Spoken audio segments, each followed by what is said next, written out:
draft picks. Sure thing. Many people believe that could be the case with Abdul Carter, the defensive end out of Penn State.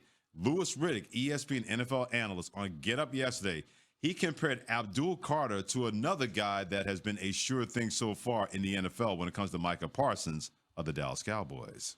Yeah, you know what? He is. He has that kind of potential. He has that kind of get off. He has that kind of explosiveness. He has that kind of versatility where he can play off ball, he can play on ball. Look, he asked to play defensive end this year because he wanted to do the same things that. If they get Abdul Carter, okay, I mean, you're talking about a really, really special talent. I see all of the things that Lou Riddick sees when he cuts on the tape. The get off is unbelievable. You got to remember, downright dominant. Now, he's got to work on his hand usage. Okay. He's got to work on being able to stack and shed.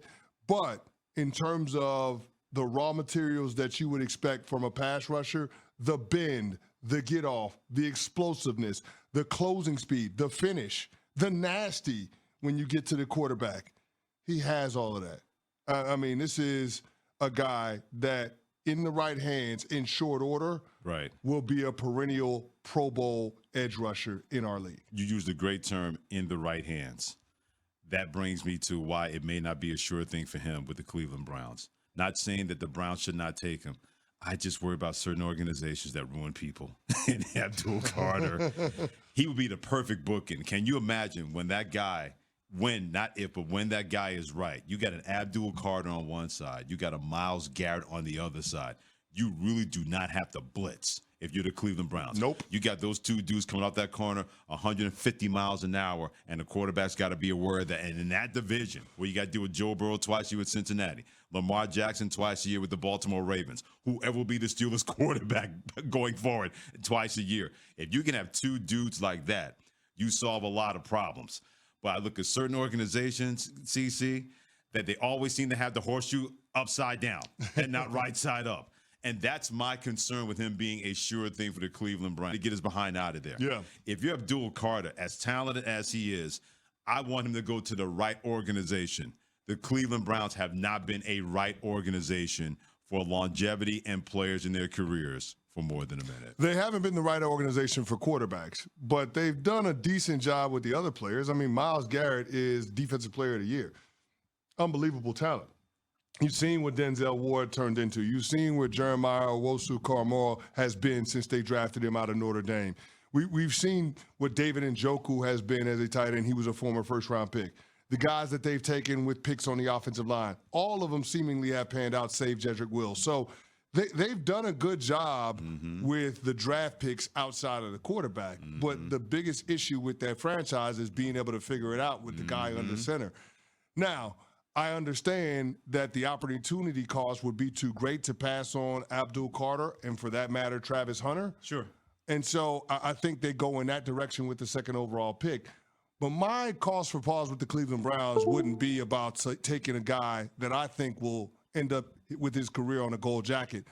My issue with the Cleveland Browns as it pertains to draft picks is taking a guy that you think needs to develop properly, a guy that needs the supporting cast around him in order to do his job. Right. When you talk about what Travis Hunter does, when you talk about what Abdul Carter does, they don't necessarily need others around them to be great in order for their greatness to shine through. But when it comes to that quarterback position, you absolutely have to have the right supporting cast. And that's why I think more quarterbacks are ruined than made in the National Football League, because the organization is not in a position to support that quarterback properly or develop that quarterback properly. By the Chris Canty, Freddie Coleman together on SportsCenter and ESPN Radio. That's why I have pause for cause. You're exactly right in terms of how they completely messed up the guy under center, because they had a guy they thought in Baker Mayfield. When everything went haywire, guess who got thrown on the sword? It was him. Oh, you know, the underwear smells bad. It's Baker's fault. Turns out Baker Mayfield good at football.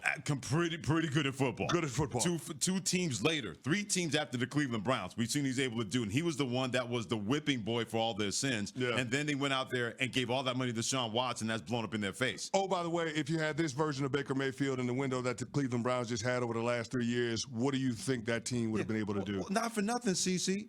They did have that guy from the first couple of years in his NFL career, because I seem to bring some memory to my memory.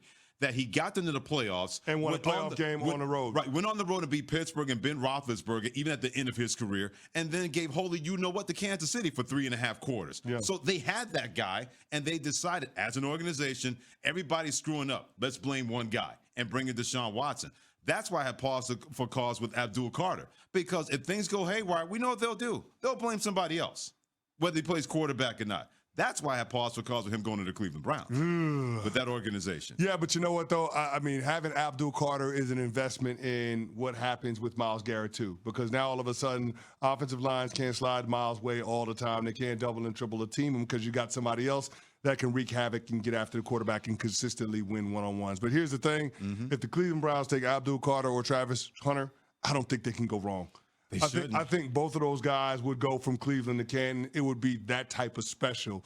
Those guys, 5 years after they're done, are going to wear gold jackets. They're just that good. They're head and shoulders above everybody else in this draft class. No doubt. But either way, we'll see when it comes to the Cleveland Browns and that situation involving that draft. Chris Canty, Freddie Coleman together on Unsportsmanlike, and Caleb Williams of the Bears had an article in Esquire magazine that had Chris Canty going, "Why would you say all of that?"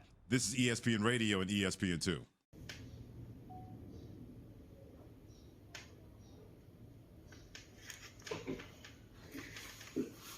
Xin chào cả mọi người đã quay trở lại với kênh của mình.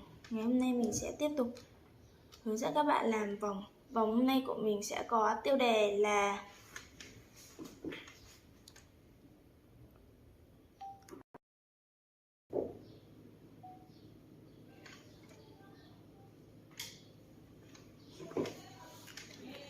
Xin chào cả mọi người đã quay trở lại với kênh của mình. Ngày hôm nay mình sẽ tiếp tục hướng dẫn các bạn làm vòng. Vòng hôm nay của mình sẽ có tiêu đề là cỏ lau. Mọi người, hôm nay vòng của mình sẽ có tiêu đề là cây lau. Bây giờ mình bắt đầu làm nha. Dù em đã cố gắng thử thách một lần